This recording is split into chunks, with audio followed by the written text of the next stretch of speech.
Efesios 4, 11 al 16.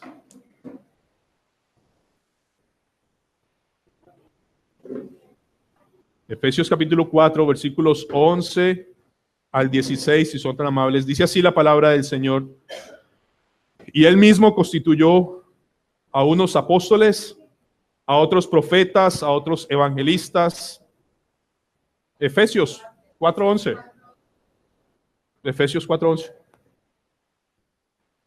Y él mismo constituyó a unos apóstoles, a otros profetas, a otros evangelistas, a otros pastores y maestros, a fin de perfeccionar a los santos para la obra del ministerio, para la edificación del cuerpo de Cristo, hasta que todos lleguemos a la unidad de la fe y del conocimiento del Hijo de Dios, a un varón perfecto, a la medida de la estatura de la plenitud de Cristo, para que ya no seamos niños fluctuantes, llevados por doquiera, por estratagema de hombres que para engañar emplean con astucia las artimañas del error, sino que siguiendo la verdad en amor crezcamos en todo aquel que es la cabeza, esto es Cristo, de quien todo el cuerpo bien concertado y unido entre sí por las coyunturas que se ayudan mutuamente según la actividad propia de cada miembro, recibe su crecimiento para ir edificándose en amor.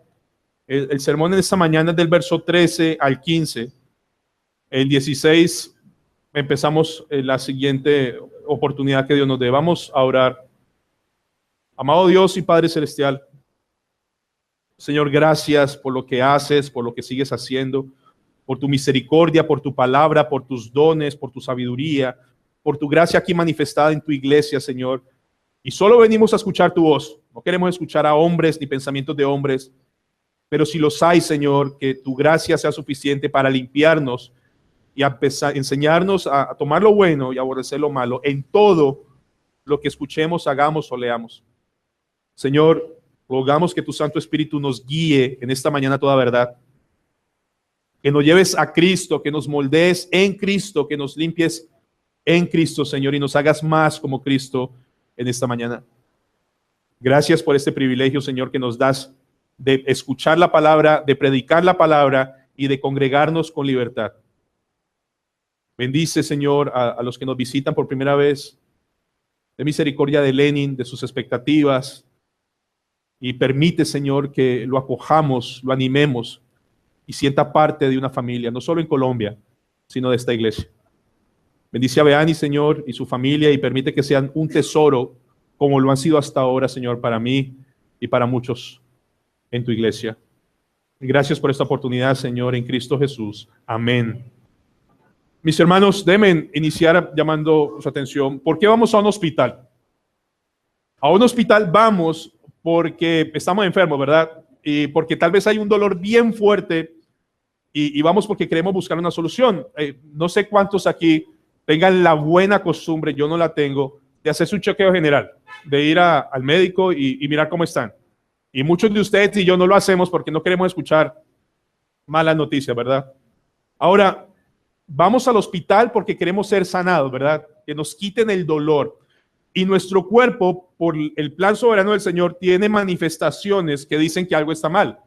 Si tú empiezas a sangrar, si empiezas a vomitar, si el dolor de cabeza es desesperante, si tienes mucha fiebre, si empiezas a perder peso, si algo se te hincha, es una señal de alarma que nos hace ir a la clínica, ¿de acuerdo? Ahora, yo quiero preguntarles, esa es la salud física, pero referente a nuestra salud espiritual, ¿podríamos ver la iglesia como un hospital? ¿Podríamos decir que la iglesia es un hospital? Y voy a dejar el pensamiento para decirles que sí, no solamente es un sitio de entrenamiento y capacitación, sino también es un hospital para ser sanados. Porque, mis hermanos, ¿el pecado aún nos hace daño? Sí. ¿El mundo y sus corrientes hacen daño? Sí. Y Satanás sigue haciendo daño. Entonces, la pregunta es, ¿tendremos indicadores de que algo está mal en nuestra vida espiritual? Mis hermanos, la verdad, algunos dicen, yo solo voy al médico porque estoy enfermo. No podríamos decir eso en la iglesia, ¿no? Yo solo voy a la iglesia porque me siento débil espiritualmente. Vamos a la iglesia porque es un mandato. Pero algo que hace el evangelio, si ustedes son honestos conmigo, si se lo predican a diario, es que el Evangelio lo primero que nos muestra grande, profunda y poderosamente es que somos ¿qué? Pecadores. Ahora, no cualquier tipo de pecadores, pecadores en gran manera, débiles, necios, y el mismo Evangelio nos lleva a depender de Cristo y entender que separado de Él, nada puedo hacer. El problema, mis hermanos, para empezar, el problema serio para mi alma es que yo creo que estoy bien, que yo creo que estoy firme y que no tengo necesidad de mi Cristo, mi médico, que no tengo necesidad del hospital como iglesia. El problema, mis hermanos, es que estamos en tiempos donde la gente no ve la iglesia con una necesidad fuerte para su vida, sino la ve como una opción. Acompáñenme a Proverbios 3. Rápidamente sus Biblias, Proverbios capítulo 3.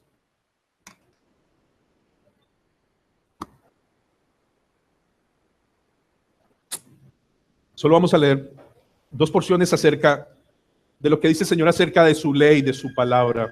Proverbios 3 dice así: Hijo mío, no te olvides de mi ley y tu corazón guarde mis mandamientos. Hablando de la palabra de Dios. ¿Por qué? Porque largura de días y años de vida y paz que aumentarán como consecuencia de no olvidar, de no descuidar, de guardar la palabra de Dios. Verso 3. Nunca se aparten de ti la misericordia y la verdad. Átalas a tu cuello, escríbelas en la tabla de tu corazón y hallarás gracia y buena opinión ante los ojos de Dios y de los hombres. Verso 5, miren esto. Fíjate de Jehová, ¿de qué forma? De todo tu corazón y prudencia. Parte de la propia prudencia descarga lo que la Biblia dice que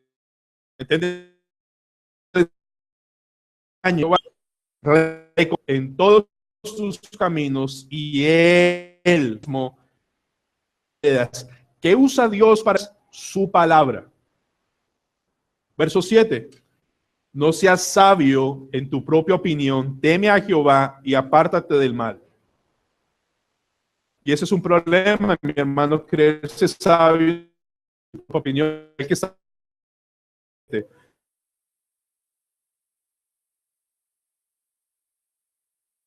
¿Será que medicina?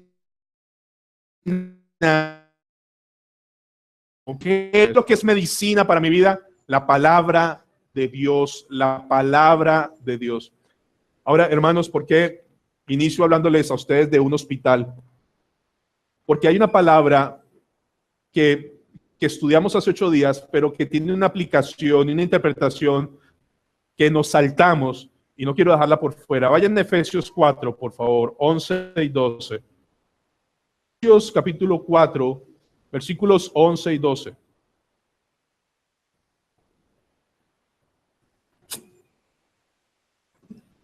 Dice así la palabra del Señor, Efesios 4, 11 y 12. Y él mismo constituyó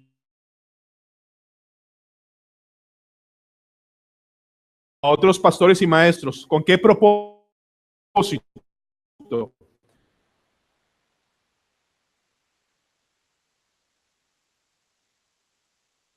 Para decir, quiere perfeccionar y quitar dones que Dios estableció o el ministerio de la enseñanza.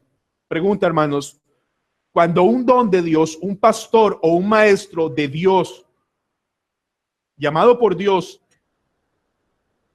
habla y enseña, enseñando a su iglesia, sí, la palabra dice que el que a vosotros oye, el que a vosotros, dice Lucas, dice, entrenar, pero resulta la aplicación más profunda y muy válida.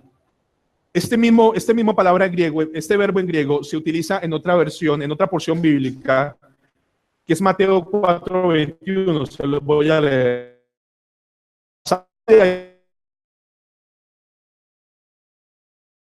Remendaban sus redes.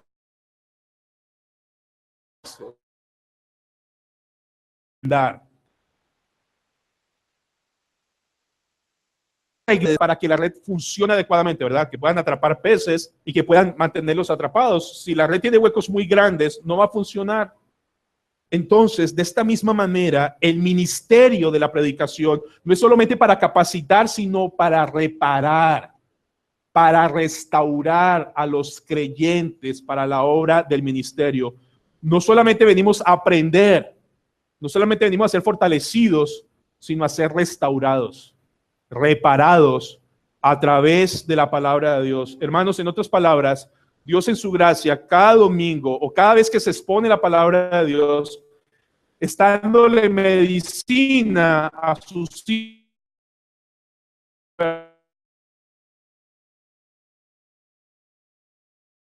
porque si no se repara en su uso. Entonces la iglesia, sino en un gimnasio, donde somos reparados, pero también somos fortalecidos. El pastor Sinclair Ferguson dice lo siguiente: el objetivo de la predicación no es meramente educativo, sino también transformador. Informa la mente a fin de tocar la conciencia, moldea la voluntad, limpia los afectos y santifica la vida entera. Pregunta: para el Señor en su palabra, ¿es importante el estudio de la palabra para nuestro Dios? Por favor, ¿sí o no? Amén. ¿Para ustedes es importante el estudio de la palabra? Y si hiciéramos un examen en la realidad, ¿diría amén también? O sea, para Dios es importante que yo estudie y me capacite la palabra de Dios, ¿verdad? Eso dice.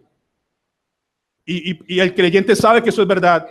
Pero a la luz de la verdad, a la luz de una realidad, de un examen, de una evaluación de cómo está haciendo lo que dice Dios, ¿tú estás de acuerdo con lo que estás viviendo? ¿Me comprende lo que les digo? Es esencial la palabra de Dios. Lo que para el apóstol significa la palabra Pablo, significa capacitación, madurez, restauración. Todo lo que implica la vida de un creyente. Por favor, vayan a Hechos 19 una vez más. Hechos capítulo 19. Y vamos a ver cómo la palabra de Dios nos muestra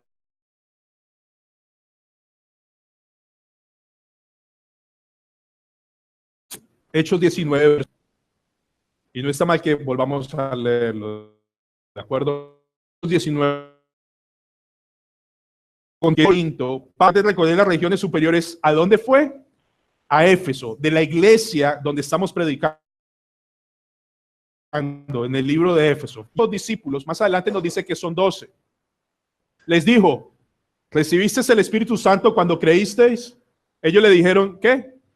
Ni siquiera hemos oído si hay Espíritu Santo. O sea, hay unos hombres, si me permiten, que de verdad no tienen mucho conocimiento o ni idea de la palabra de Dios, pero la Biblia dice que son discípulos.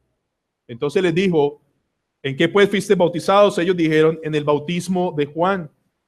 Dijo Pablo: Juan bautizó con bautismo de arrepentimiento, diciendo al pueblo que creyesen en aquel que vendría después de él, esto es Jesús el Cristo. Pasen al versículo 8. Entrando Pablo en la sinagoga, en esa región de Éfeso, entrando Pablo en la sinagoga, habló con denuedo, habló con valentía, habló con diligencia, por espacio de ¿cuánto tiempo? 3 meses. Ahora, la Biblia aquí no nos dice cuánto tiempo, o sea, qué intervalo de tiempo tenían. Solo nos dice que estuvo 3 meses en las sinagogas discutiendo y persuadiendo acerca de ¿qué? Del reino de Dios. Verso 9. Pero endureciéndose algunos y no creyendo, maldiciendo el camino delante de la multitud, se apartó Pablo de ellos y separó a los discípulos, a los discípulos del Señor que estaban con él, discutiendo ¿qué? Cada día en la escuela de uno llamado Tirano. O sea, se fue de la sinagoga, y permíteme especular, se fueron a un instituto bíblico de alguien llamado Tirano, y cada cuanto les enseñaba la palabra de Dios. Según este texto, cada día les enseñaba la palabra de Dios. Pero el verso 10 nos agrega algo más. Dice: así continuó por espacio de 2 años, de manera que todos los que habitaban en Asia, judíos y griegos, que oyeron la palabra del Señor. 2 años enseñando todos los días. Y deben decirles un poco de historia en este texto. La historia de este texto dice que el apóstol Pablo predicaba todos los días de las 11 de la mañana a las 4 de la tarde. 5 horas. Porque en ese tiempo esa era la hora como de descanso, la hora como fría de la gente, y era el tiempo que el apóstol Pablo utilizaba para no interrumpir los trabajos para estudiar la Biblia. 2 años, 5 horas diarias, todos los días. ¿Qué piensan? ¿Fanático Pablo? Ahora, ¿saben lo que dice ahí? Dice, todos los que habitaban en Asia, todos, judíos y griegos, ¿oyeron qué? La palabra del Señor. Piensen por un segundo, si hiciéramos algo así. Todos los días de 7 a 9, lunes, martes, miércoles, jueves, viernes y sábado, y hoy que nos reunamos vamos a estudiar la palabra de Dios. ¿Cómo sonaría eso? Bueno, yo no puedo leer sus conciencias, pero sí puedo leer la mía. ¿Sería una carga pesada? ¿No sería un fastidio? Pastor, ¿no se cree que se le va la mano? Bueno, aquí a alguien se le fue la mano. ¿Por qué? Porque el apóstol Pablo todos los días en Éfeso decía el poder de la palabra de Dios en los... En el versículo 18, hermanos, venían confesando y dando cuenta de sus hechos. Asimismo, muchos de los que habían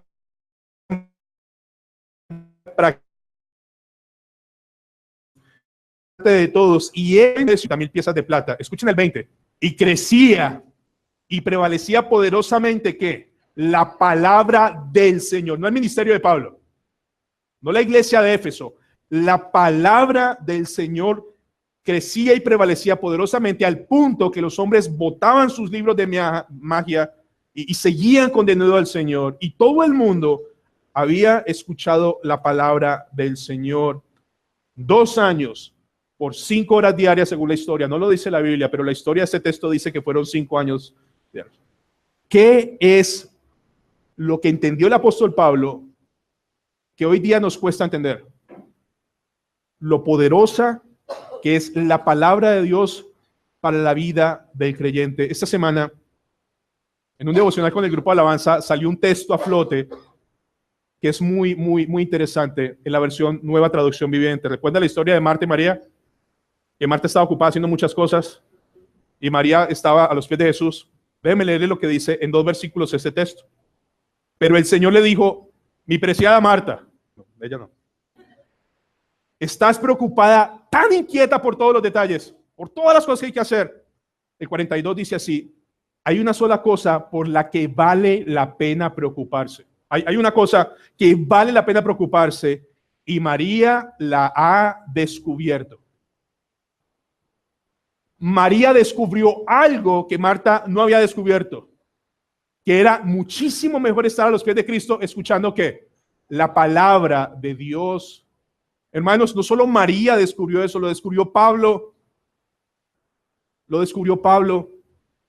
Déjenme decirles algo, y espero no se ha tomado mal, pero en algunas circunstancias en nuestra congregación, como unas 6 veces me han dicho, pastor, cuando usted habla de los devocionales, eso se volvió una carga para la familia y de verdad que eso es muy cansón y yo me sentí un poco mal.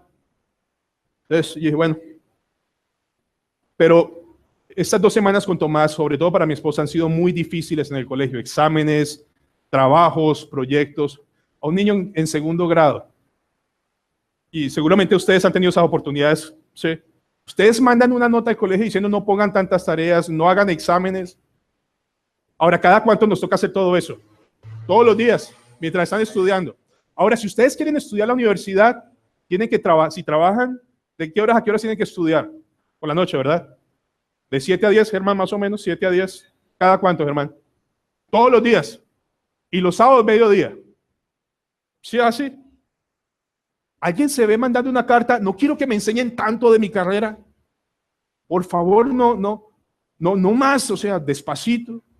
No, hay implicaciones.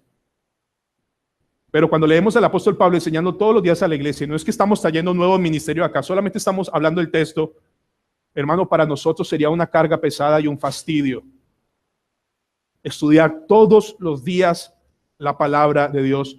Pero gracias al Señor por su gracia, Pablo y María entendieron, comprendieron que hay una cosa por la que vale la pena preocuparse, y es estar a los pies de Cristo en la palabra de Dios. Amén. Y tal vez, mis hermanos, hoy quiera el Señor permitirnos descubrir lo mismo. Permitirnos descubrir lo mismo. Déjenme leerles parte de un artículo. Hay un hermano, se llama Brian, del Master Seminary, es el seminario de John MacArthur, y él hizo este artículo y decía: de acuerdo con al menos la más reciente encuesta, hoy en día un sermón dura en promedio entre 20 a 28 minutos. Si ustedes algún día tienen la oportunidad de ir a Estados Unidos, eso dura un sermón, si no es que es menos. De 20 a 28, no en todos lados, por favor, de 20 a 28 minutos. Dice el autor: si esto es cierto, tal estadística es un indicador de la superficialidad espiritual de las iglesias de hoy. Muchas iglesias han eliminado sus servicios de noche y aún más tienden a reducir el servicio de la mañana y el tiempo de la predicación. Nuestra generación está recibiendo menos de la mitad de la enseñanza bíblica que tenían nuestros padres. Y el autor se hace una pregunta: ¿cómo es que pensamos que podemos crecer más con menos predicación de la palabra de Dios? ¿Cómo podemos crecer más con menos? Y él dice: ¿cómo es posible que un pastor en 20 minutos pueda ser tan profundo como los pastores anteriores que predicaban 2 veces al día y cada sermón era de 80 minutos? Mis hermanos, no les estoy exagerando, pueden leer la historia. Cuando empezó la reforma, algunos pastores predicaban 3 horas y los hermanos tenían que estar de pie. Y no era porque tenían, sino porque tenían tal reverencia a la palabra de Dios que la escuchaban de pie. Si eso fuera así, la iglesia de Betania se acaba en 8 días. No hay más. Mis hermanos, en el tiempo del apóstol Pablo en Éfeso se lee lo siguiente en la Biblia: de manera que todos los que habitaban en Asia, judíos y griegos, oyeron la palabra del Señor Jesús y crecía y prevalecía poderosamente la palabra de Dios. Pero eso no pasa en nuestros días. Y les voy a decir cuál es la razón. El problema hoy no es la falta de comida, es la falta de apetito. ¿Están de acuerdo? El problema no es hoy tenemos comida a la carta. Entonces, siéntese. ¿Quiere leer Martin Lloyd Jones? Allá están los libros. Y bajan un sermón. Y si leen inglés y tienen material en inglés, en español, y haciendo aseo, aquí hay hermanas que escuchan hasta 2 y 3 sermones en día. Entonces, mis hermanos, hoy no es por falta de comida, es por falta de apetito. Ahora, si ustedes ven a sus niños que no comen y que se empiezan a bajar de peso, ¿les preocupa? ¿Sí o no? Prenden las alarmas, hay algo mal. Pero en nuestras vidas espirituales, la falta de apetito por la palabra de Dios no debería preocuparnos. Entonces uno dice lo siguiente: no, es que estoy pasando por un problema de frialdad. No, no es frialdad, es pecado. Lo único que nos aleja de la comunión con Cristo es el pecado. Nada más. Nada más. Entonces, si en este momento Dios te permite por su gracia y su misericordia entender que sufres de una falta de apetito espiritual, no es por falta de comida, es porque no quieres comer. Ahora, aquellos que no quieren comer, si fuera el servicio todos los días, mi hermano, la falta de apetito espiritual trae consecuencias, porque algo están comiendo y no es la palabra de Dios. Algo se está comiendo y no es la palabra de Dios. Y eso que se está comiendo, o se está viendo, o se está escuchando, le va a causar daño. Solamente una dieta rica en la palabra de Dios es lo que nos va a llevar a madurar, y ese es el texto de esta mañana. Vayan a Efesios 4, por favor. ¿Cuál es el propósito del ministerio de la palabra de Dios? Efesios 4, verso 13.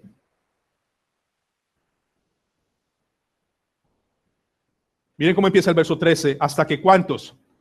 Todos en la iglesia, todos lleguemos a la unidad de la fe y del conocimiento del Hijo de Dios, a un varón perfecto, a la medida de la estatura de la plenitud de Cristo. ¿Por qué? Para que ya no seamos niños fluctuantes, llevados por doquiera de todo viento de doctrina, por estratagema de hombres que para engañar emplean con astucia las artimañas del error.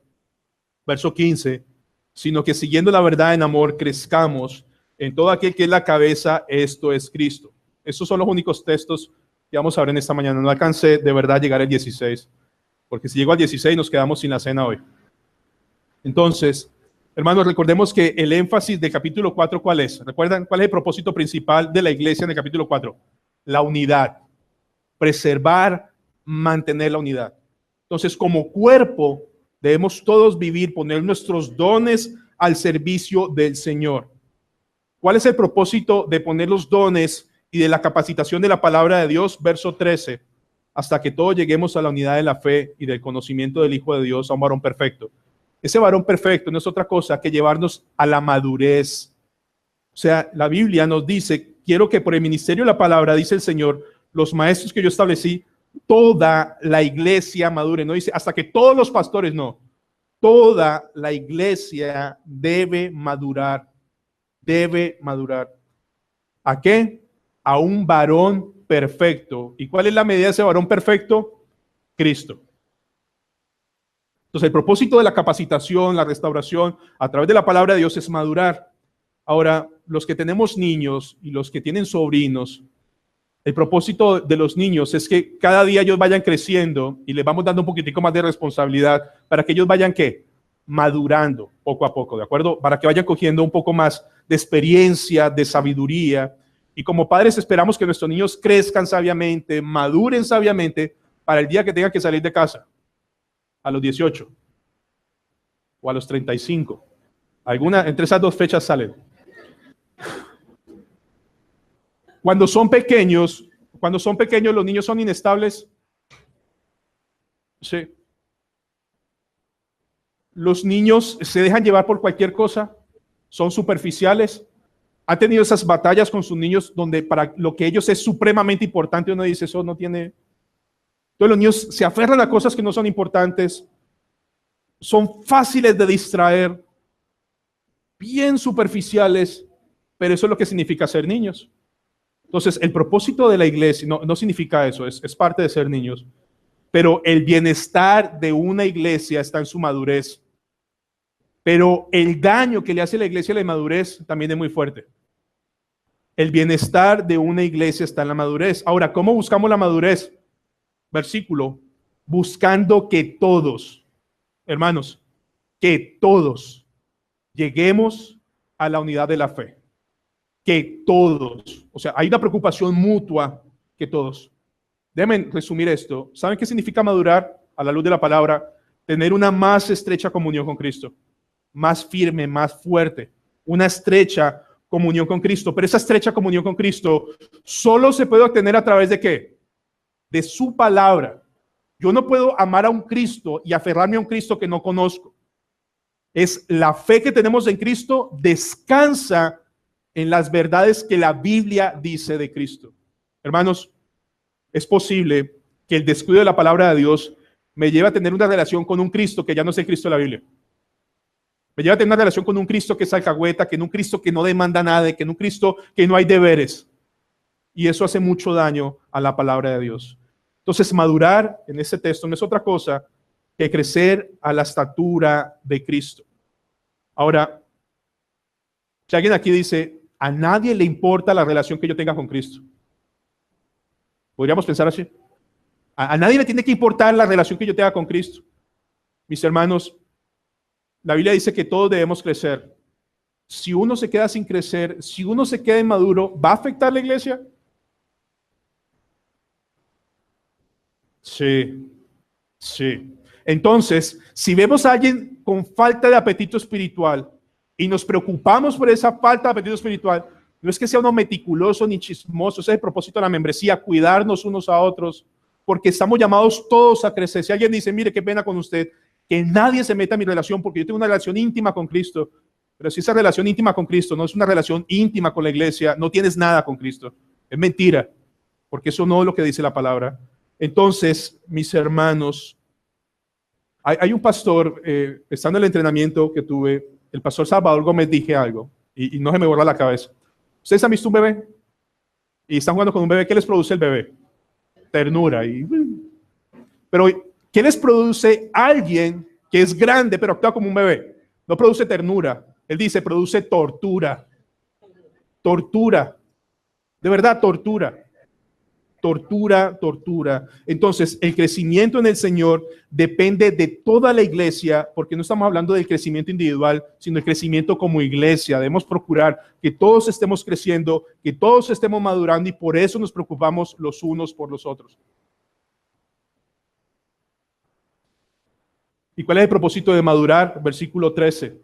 Hasta que todos lleguemos a la unidad de la fe y del conocimiento del Hijo de Dios. ¿A qué? A un varón perfecto, a la medida de la estatura de Cristo. Es decir, ese modelo a seguir, ese varón perfecto es ¿quién? Cristo Jesús, mis hermanos. La meta en la Biblia es crecer a la estatura de Cristo. Déjenme leerles lo que dice la Biblia. Gálatas 4:19, escuchen. Hijitos míos, por quienes vuelva a sufrir dolores de parto, hasta que Cristo sea formado en vosotros. El apóstol Pablo dice, yo estoy sufriendo los dolores de una madre por formar, por meter, por hablar de Cristo y que crezcan sus vidas. Romanos 8:29, porque a los que antes conoció, también los predestinó para que fuesen hechos conforme a la imagen de su Hijo. Y 1 Juan 2:6 dice que el que permanece en él debe andar como él anduvo. Y antes de que la imaginación se les vuele, quiero hacer una pregunta. Escuchen. En esta vida, como creyente, ¿puedo llegar a la estatura de Cristo? En esta vida, como creyente, ¿puedo llegar a la estatura de Cristo?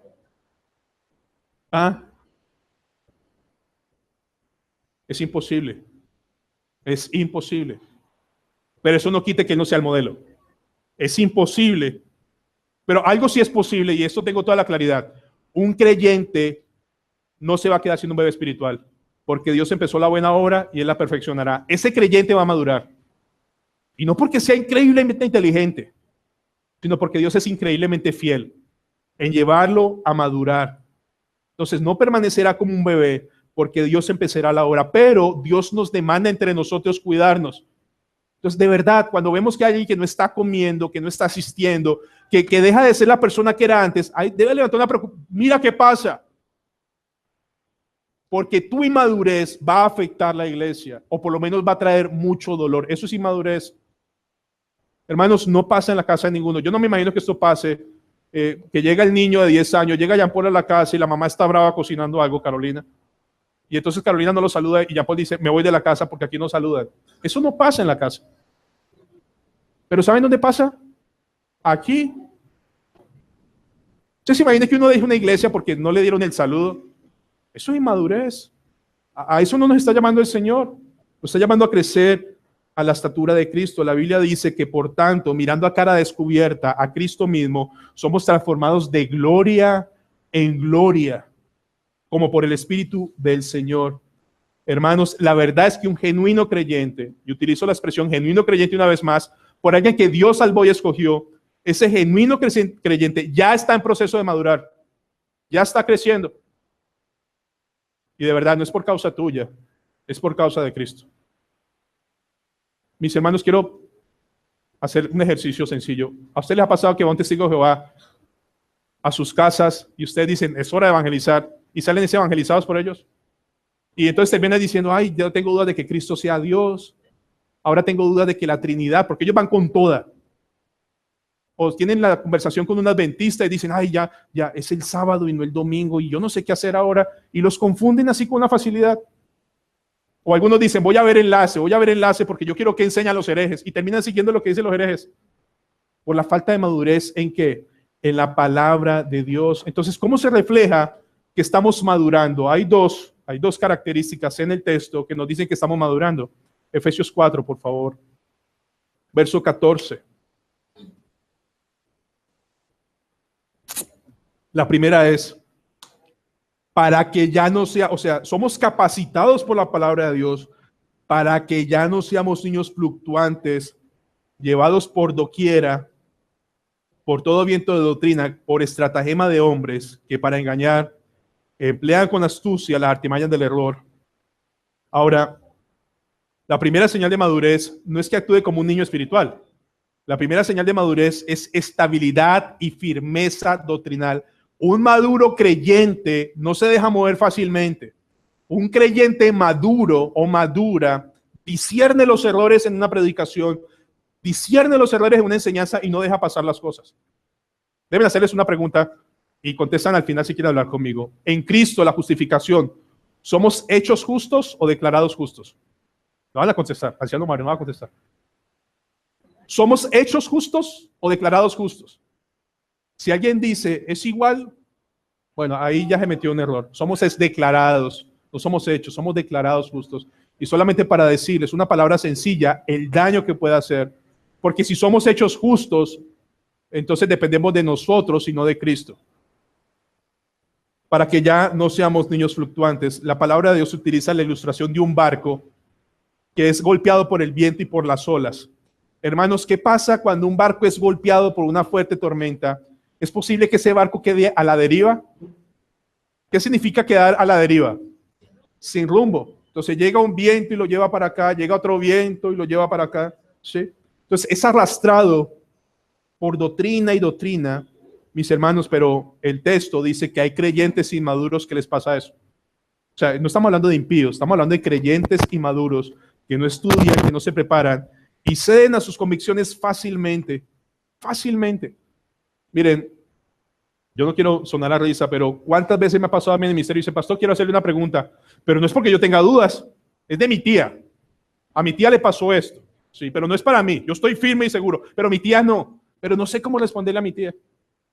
O a veces los hermanos llegan y me dicen, pastor, mire, mi mamá cree en estas cosas, ¿cómo yo puedo combatir con eso? Y yo creo que deben estar aburridos de mi respuesta, porque la respuesta es, su mamá no necesita que entienda eso, su mamá necesita el evangelio. Y si ella cree en el evangelio, después va a seguir siendo discipulada en todas las enseñanzas. Nosotros no estamos llamados a ganar batallas y guerras en internet ni en las redes sociales, estamos llamados a predicar el evangelio que sí transforma. Ahora, a los creyentes inmaduros dice que por estratagema de hombres, la palabra estratagema viene de un término griego que es jugar dados. Viene de trucos, de fraudes, de tretas para ganar. Hacer trampa en un juego para ganar. Eso hacen los falsos maestros. Cogen la verdad, le ponen un poquitico de error y hacen fraude, engañando a los creyentes inmaduros. Gracias al Señor no se lo van a llevar, ni van a perder su salvación. Van a sufrir muchísimo. Amados aquí, ¿cuántos de ustedes sufrieron en iglesias no bíblicas con tanta manipulación y con tanto abuso? Y le dieron durísimo. ¿Sí o no? Eso fue por inmadurez. Eso fue por inmadurez. Y puede seguir pasando y puede seguir pasando, porque esas inmadureces, esas desviaciones traen repercusiones. Y eso significa, hermanos, en el contexto de la unidad, significa claramente que la unidad de la iglesia no se preserva a costa de la doctrina, sino por causa de la doctrina. Es decir, la doctrina es lo que trae unidad a la iglesia, no sacrificarla. Es la doctrina, la sana doctrina, lo que trae unidad a la iglesia. Nunca podremos sacrificar el evangelio ni las doctrinas por mantener una unidad. Es más, el mejor acto de amor es decirle la verdad, a pesar de que eso duela. Ayer tuvimos en la escuela de predicadores 6 personas nuevas, entre ellos una pareja pastoral. Y empezó a hacer preguntas y a hacer preguntas, pues yo también me le volví a hacerle preguntas y tuvimos una confrontación muy, muy buena. La clase de ayer fue preciosa. A lo último decía este hombre, no, yo, enseñe usted. No, diga usted. Pero hablando conforme a la Biblia, y Dios le habló muchísimo a estas personas que vinieron ayer. Entonces, la unidad es por la seriedad doctrinal que tenga la iglesia. Hermanos, si tenemos los miércoles y los jueves en el norte y en el sur, si nuestro anciano Mario está enseñando qué es lo que creemos, es porque necesitamos crecer en unidad espiritual, en unidad doctrinal, creer todos una misma cosa y seguirla. Por eso la enseñanza. Dice R.C. Sproul, todos somos teólogos. ¿Todo creyente es un teólogo? La pregunta no es si eres teólogo, porque lo eres. La pregunta es si eres uno bueno o uno malo. La pregunta es si eres un buen teólogo o un mal teólogo. ¿Cuál sería la respuesta?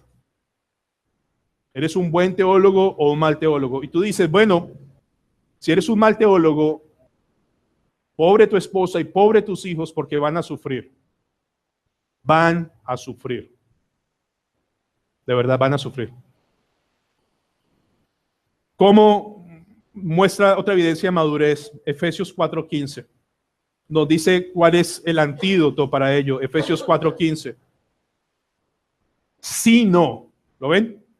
En vez de ser llevados por todo viento de doctrina, sigan la verdad en amor y crezcamos en todo aquel que es la cabeza. Esto es Cristo. Cuando la Biblia dice siga la verdad en amor, es aférrense a la verdad, apéguense a la verdad, vivan la verdad de tal forma que esa verdad gobierne todo aspecto de mi vida, que todo lo gobierne la palabra de Dios, lo que veo, lo que hago, lo que pienso, mis negocios, todo lo gobierne la palabra de Dios, movidos ¿por qué?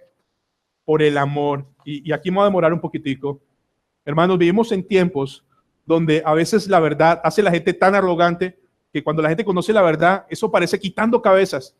Si ustedes van a internet y van a entrar a Facebook, y espero que este año Dios les traiga arrepentimiento y lo dejen. Es bobada mía, ¿no? Ustedes hagan lo que bien deseen en el Señor, pero si ustedes van a Facebook, los ataques entre doctrinas, entre enseñanzas, entre denominaciones, entre posiciones, como si el fin sea humillar y maltratar y destruir. Pueden conocer la verdad aún como reformados, pero si esa verdad no lleva en amor, le hace tanto daño a la iglesia como tener tanto amor sin doctrina. O sea, amar a los hermanos sin doctrina es tan dañino como la buena doctrina sin amor. Y a eso no nos llamó el Señor. Entonces, mis hermanos, quiero recordarles el amor de Dios. ¿Desde cuándo Dios nos ama?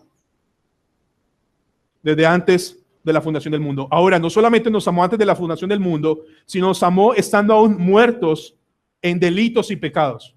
Eso dice Efesios 2.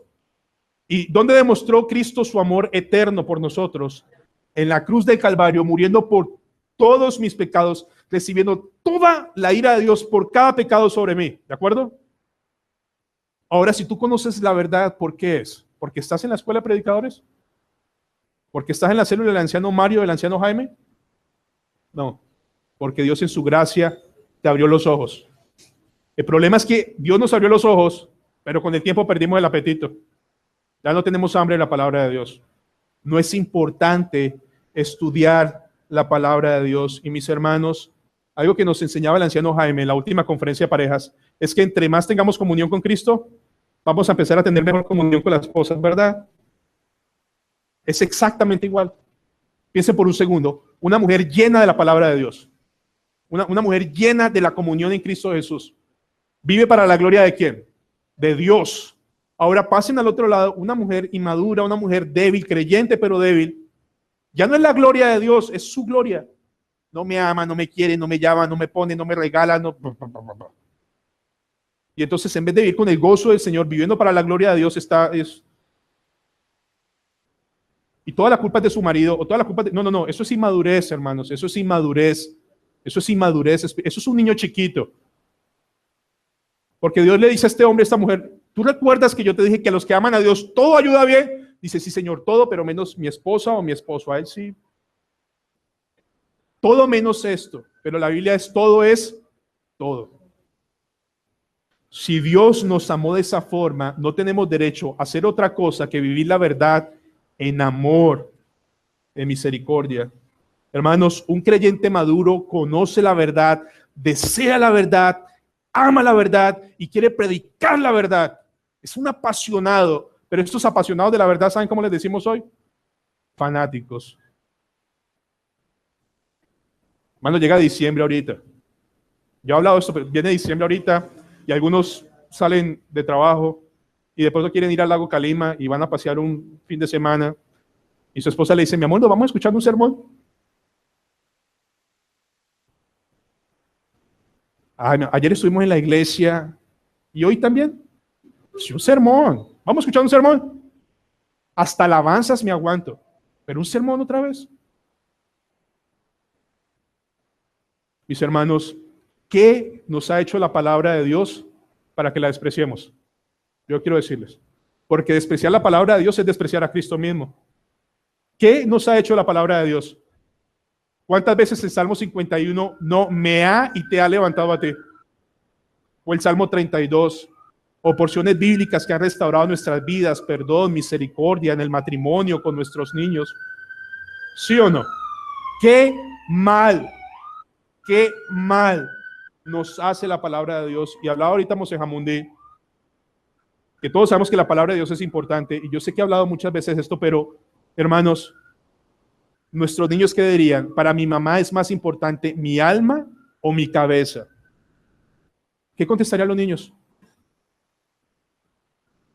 ¿Qué dirían los niños? No, mi mamá y mi papá, para ellos soy la prioridad mi intelecto, que yo saque 5, que saque A, que me vaya muy bien. Y tu alma, bueno, no. Mis hermanos, esto es serio.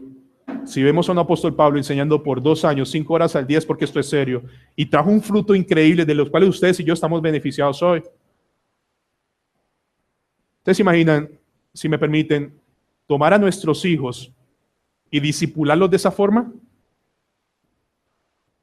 ¿Sí o no? Disipularlos intencionalmente, formarlos, dedicarles tiempo y darles a Jesús, y darles a Jesús, y darles a Jesús.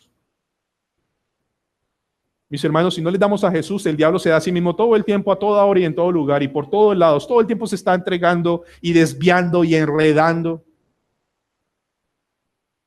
Mis hermanos, el cristianismo es Cristo. Sino que siguiendo la verdad en amor, crezcamos en todo aquel que es la cabeza. Esto es Cristo. Conocer a Cristo, vivir a Cristo, respirar a Cristo y hermanos, yo les voy a fallar, pero Cristo nunca les va a fallar, ni por un segundo. Si están desanimados, lleven su ánimo, desánimo a Cristo. Dígale, Señor, como dice el Salmo 85, el Salmo 86, devuélveme, restáurame, avívame, devuélveme el primer amor, Señor. Porque, hermano, yo vuelvo a repetirles, la palabra de Dios a nadie de ustedes le ha hecho nada malo. Y es tan triste a veces que los devocionales se vuelven como el momento de sacarme el clavo. Y la esposa lo sabe y el hijo lo sabe. Y sacan la Biblia. Y empieza, en vez de en amor, queriendo edificar, es como, no sé cómo utilizar un término que no sea grotesco, pero, bueno, así lo pullas. ¿Pullas está bien? Pullas, ofensivas, aguijones. Porque nosotros creemos que las pullas transforman a las personas. Y, oh, pobre muchachos, ya pobre esposa, no quiere, ay, mi amor, ya no quiero volver a estudiar contigo. ¿Por qué, mi amor? Porque usted coge eso como un látigo y usted cree que es perfecto. No, la palabra va acompañada, la verdad va acompañada ¿con qué? Con amor. La verdad sin amor le estás haciendo daño a tu familia, pero el amor sin la verdad también le estás haciendo daño a tu familia y a la iglesia. Y a la iglesia del Señor, a la iglesia del Señor. Mis hermanos, el cristianismo es una bendición, pero no es fácil. Pero Dios dijo, separado de mí, nada puede hacer. Y madurar es, me aferro más a Cristo, me agarro más de Cristo y estoy más pegado a Cristo para su gloria. Y vale la pena vivir para su gloria. Entonces, estudiar la palabra, meditar la palabra, memorizar la palabra. El mundo dice es una carga. Dios dice, no hay mayor cosa. Si te vas a preocupar por algo este fin de año, para el próximo año, y tienes una nueva resolución, que sea preocuparte por lo que vale la pena, que es la palabra de Dios, la capacitación en la palabra de Dios. Necesitamos capacitarnos. ¿Tienes falta de apetito? Roguemos al Señor que nos muestre qué nos está quitando el apetito, porque eso no nos está haciendo bien, nos está haciendo daño. Dice la palabra del Señor para terminar. En el último y gran día de la fiesta, Jesús se puso en pie y alzó la voz diciendo, si alguno tiene sed, ¿qué dijo? Venga y beba. Y el que crea en mí, como dice la Escritura, de su interior correrán, ¿qué? Ríos de agua viva. Viva. ¿Vamos a Cristo? Vamos a pedirle al Señor hoy Señor, devuélveme el apetito por tu palabra y por tener comunión con mi Cristo. Permíteme, Señor, que para el 2018 tome en serio los ministerios de esta iglesia para capacitarme, para entrenarme, para ser restaurado para la gloria de Dios. Oramos. Señor, venimos aquí como enfermos, como débiles, como desanimados, como cicatrizados por tanto daño, Señor, pero un daño consciente por causa de nuestras inmadureces, de nuestras necedades, de nuestras debilidades. Hay comida, Señor, hay comida servida. En la semana hay comida servida. En internet hay comida, muy buena comida servida. Hay libros que son una buena comida servida también. Pero tu palabra dice claro que ustedes no tienen. Y le agrego porque no queremos. ¿Quién aquí no quisiera ser un hombre y un esposo lleno del Señor para bendición de su esposa, de sus hijos y de sus hijas, y levantar a esos niños en el temor de Dios? ¿Quién no anhela ser un pastor para su casa? Señor, te ruego que nos des 2 minutos en profundo silencio, tú con cada uno de nosotros, y muéstranos por qué ya no tenemos apetito por tu palabra. Y roguemos, devuélveme el apetito por tu palabra, devuélveme, Señor, el gozo de la salvación, porque mis inmadureces me tienen aquí. Y no es culpa de nadie más, sino de mi propia inmadurez y mi propia inapetencia de tu palabra. Vamos a orar. Señor de los cielos, hoy reconocemos que tú no has hecho nada malo para que seas justo en tu juicio y tenido por puro en tu palabra. Somos nosotros los que nos hemos alejado de ti, los que hemos despreciado tu comida, Señor. No hemos despreciado a los pastores y los ancianos, hemos despreciado a Dios mismo. Señor de los cielos, perdónanos, permítenos ser una iglesia firme y fuerte para crecer y capacitarnos, entrenarnos, restaurarnos. Ese Señor Jesucristo que te dice, ni yo te condeno hoy, pero también te dice, vete y no peques más. Ese Señor Jesucristo a sus pies, que no permite que ni una sola piedra caiga sobre nosotros. Es el Señor Jesucristo quien sana nuestras heridas, quien levanta al caído, quien nos da de comer, porque Él es el pan de vida y es el agua de fuente que nunca se agotará para nosotros, Señor. No hay nada que nos impida en ese momento ir a Jesús y decirle, Señor, sálvame o restáurame. Pero también, Señor, solo sé que solo tú puedes dar vida a los muertos. Así que, Señor, te ruego que con tu poder descienda en este lugar, Señor, y trae un avivamiento. Levanta hombres y mujeres capacitados que podamos decir al final de unos años, y toda Cali escuchó la palabra de Dios, porque la palabra de Dios prevalecía y era poderosa. Señor, yo no estoy pidiendo nada que no esté en la Escritura. Levanta a los desanimados, sana las heridas del pecado, Señor. Recuérdanos que tú has dicho que nunca más te acordarás de nuestros delitos y pecados. Tú no los echas en cara, Señor, y te ruego que levantes a esta congregación para tu gloria aún más y permítenos comer y deleitarnos en la comida, porque llegarán días, dice el Señor, en donde no soportarán la sana doctrina y tendrán comezón de oír y serán por fábulas, pero mientras haya maestros, dones tuyos, Señor, úsalos para tu gloria. Señor, salva y restaura en el nombre de Cristo Jesús. Amén.